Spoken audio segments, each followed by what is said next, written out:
और अब आपको जेएनयू की खबर बताते हैं। मायावती ने जेएनयू हिंसा की न्यायिक जांच की मांग की है। वाम दलों की मुखौटा क्रांति सामने आई है, यह भी उन्होंने कहा है।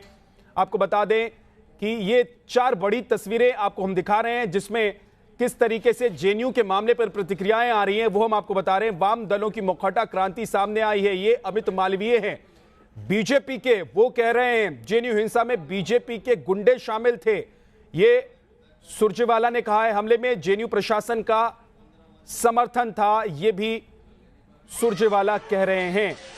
तो एक तरफ एबीवीपी के समर्थन में राजनीतिक पार्टियां हैं, दूसरी तरफ आईसा और लेफ्ट के जो छात्र हैं उनके समर्थन में कुछ राजनीतिक पार्टियां हैं। लेकिन जो 4 तस्वीरें आप देख रहे हैं उनमें पहली तस्वीर है कल रात की। पूरी रात जो हंगामा हुआ, नारेबाजी हुई, पुलिस मशक्कत करती रही। इन छात्रों को आखिरकार इस कैंपस से तितर बितर किया गया और कैंपस में पुलिस ने फ्लैग मार्च किया। लेकिन कल शाम से ही यह बवाल शुरू हो गया था। तस्वीरें जो सामने आई वो हैरान कर देने वाली थी। तस्वीरों में कुछ लोग नजर आ रहे थे जिनके हाथ में लाठी, डंडे, हथौड़े थे और वो छात्रों को धमका रहे थे। छात्रों के साथ उनकी बहस हो रही थी। और जैसे ही जेएनयू में हंगामे की, बवाल की खबर पूरे देश में फैली, अलग अलग जगहों से भी प्रदर्शन, मार्च की तस्वीरें सामने आने लगी।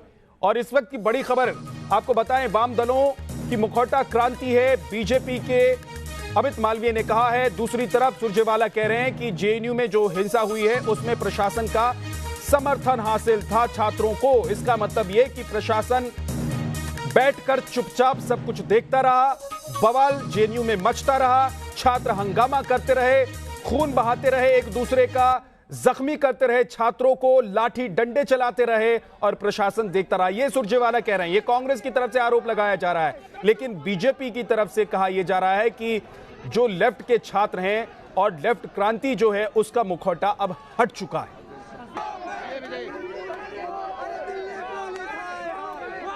विकास श्रीवास्तव हमारे सहयोगी मुंबई से हमारे साथ जुड़ गए हैं और सैयद आमिर हमारे सहयोगी दिल्ली से हमारे साथ जुड़े हैं। सैयद, सबसे पहले आप बताइए कि इस वक्त क्या स्थिति है, क्या हालात है जेएनयू में? क्या छात्र शांत हैं? गेट पर हमने सुबह से देखा गहमा गहमी थी, वहां पर इस वक्त क्या हो रहा है? देखिए, इस वक्त जो अंदर का माहौल है, जो अंदर के लोग हमें बता रहे हैं कि वो फिलहाल शांत है, वहाँ पर कोई किसी तरह की दिक्कत नहीं। हालांकि स्टूडेंट्स जो हैं वो बहुत सारे स्टूडेंट्स यहाँ पर जेएनयू को छोड़ करके यहाँ से निकल रहे हैं। आप देखेंगे अंदर से बहुत सारी गाड़ियाँ या टेम्पो के माध्यम से वो अपने गंतव्य दूसरे जगहों पर जा रहे हैं। आपको बताएं कि पुलिस जो है, पुलिस अंदर नहीं है, पुलिस को बाहर ही रोका गया हुआ है। यहाँ पर आप देख सकते हैं पुलिस वैन जो है, पुलिस की बस जो है बाकायदा यहाँ पर गेट पर ही रोकी गई है। प्रशासन का ये कहना है कि जब बुलाया गया था तब आपने मदद पहुंचाई नहीं, रात में आके आप फ्लैग मार्च करते हैं और जब हिंसा हो जाती है, जब लोगों को चोटें लग जाती हैं, जब जिस तरह से तस्वीरें सामने आ रही हैं, वायरल जो तस्वीरें सामने आ रही हैं जिसमें अध्यक्ष का सर फोड़ दिया जाता है, इस तरह की हिंसक घटनाएं अंदर होती हैं, उस वक्त तो आप आए नहीं, उस वक्त उसके बाद आप आते हैं। लेकिन जिस तरह से पुलिस को रोका गया है, आप यहाँ पे देख सकते हैं अंदर उनको नहीं जाने दिया जा रहा है। गेट पर बाकायदा पहरा लगाया हुआ है। मीडिया पर्सन भी अंदर जो है वो पहुंच नहीं पा रहे हैं। जो स्टूडेंट बाहर निकल रहे हैं उनसे हम लोग बातचीत करने की कोशिश कर रहे हैं। जी तो बिल्कुल, अगर कुछ छात्र आपके पास हो तो उनसे आप बात कर सकें, सिचुएशन को वो संभालेंगे। अगर कोई ये बता सके कि किस तरीके से कल रात से ये बवाल शुरू हुआ और देखते देखते पूरी रात जेएनयू में हंगामा मचता रहा। सैयद आमिर, देखिए, इस समय छात्र जो हैं वो बाहर जो निकल रहे हैं उन्हीं से बातचीत हो पा रही है। कभी वो टेम्पो के माध्यम से निकलते हैं, कभी किसी टैक्सी के माध्यम से बाहर निकलते हैं, तभी बातचीत हो पाती है। उसके अलावा जो यहाँ से मूवमेंट कर जाते हैं और बहुत सारे छात्र ऐसे हैं जो डरे हुए हैं, जो बात नहीं करना चाहते हैं। तो जाहिर तौर पर इस समय डर का माहौल है। अंदर से जो बाहर निकल रहे हैं छात्र, उनके अंदर डर का माहौल है। कल जिस तरह का उन्होंने रवैया देखा है तमाम स्टूडेंट का, अटैक देखा, और खासतौर पर नकाबपोश वो कौन है उनकी तफ्तीश की जानी बहुत जरूरी है, क्योंकि वो जब तक उनका पता नहीं चलेगा, वाजिद भी हमारे साथ हैं। सैयद वाजिद भी हमारे साथ हैं। वाजिद, जरा ये बताइए कि जो सीसीटीवी तस्वीरें सामने आई, जो वीडियो सामने आए, जो फोटोज सामने आए, उसके आधार पर क्या पुलिस अभी तक कुछ पता लगा पाई है कि आखिर ये कौन लोग थे? ये छात्र थे तो क्या जेएनयू के छात्र थे? क्योंकि हमने कल रात को देखा कि जेएनयू के बाहर के छात्र भी पहुंचे हुए थे जेएनयू में, वो भी मार्च कर रहे थे, वो भी हंगामा कर रहे थे। देखिए, बिल्कुल बताना चाहूँगा, जिस तरीके से पूरी हिंसा हुई है, हिंसा के बाद जो है गृह मंत्रालय जो है उसने सख्ती बरतते हुए इस पूरे मामले की जांच जो है जॉइंट सीपी लेवल अधिकारी को सौंपी है और तमाम जो सीसीटीवी फुटेज हैं वो खंगाली जा रही हैं, तमाम वीडियो जो है उन्हें देखा जा रहा है।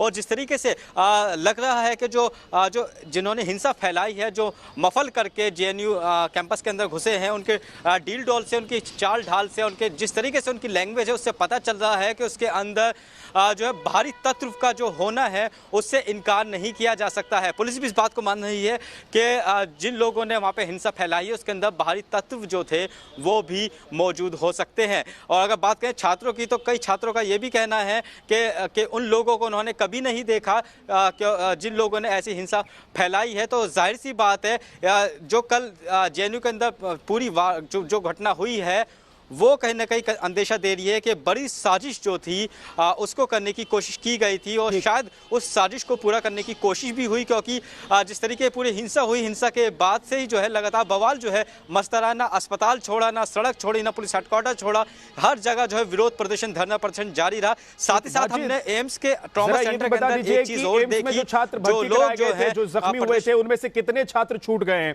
और साथ ही ये जानकारी भी दीजिए कि जो छात्र जख्मी हुए थे वो कौन कौन से संगठन के छात्र थे, कहां के थे? देखिए, बिल्कुल यहाँ पे जो है कई संगठनों। वाजिद, मैं एक मिनट आपको रोक रहा हूं। सैयद हमें कुछ इशारा कर रहे हैं, शायद उनके पास कोई जानकारी है या कुछ लोग हैं। सैयद, एक मिनट का लाइव है, जल्दी आओ। देखिए इस समय हमारे साथ में एबीवीपी के जो अध्यक्ष दुर्गेश है, इस समय ये बताइए कि आप लोगों का अंदर का क्या माहौल है इस समय, क्या शांति है, क्या अभी भी स्टूडेंट उपद्रव कर रहे हैं अंदर? देखिए, अभी तो माहौल अंदर ठीक है, मतलब ठीक नहीं है, हमारे कार्यकर्ता डरे हुए हैं और आपके चैनल के माध्यम से मैं देश से अपील करना चाहता हूं कि हमें सुरक्षा प्रदान की जाए जिससे हमारी जान की रक्षा हो सके। लेकिन वो कौन लोग थे जिन्होंने उपद्रव मचाया? नकाबपोश कौन थे वो लोग? क्या बाहर से आए थे या यहाँ के थे? कौन थे वो लोग?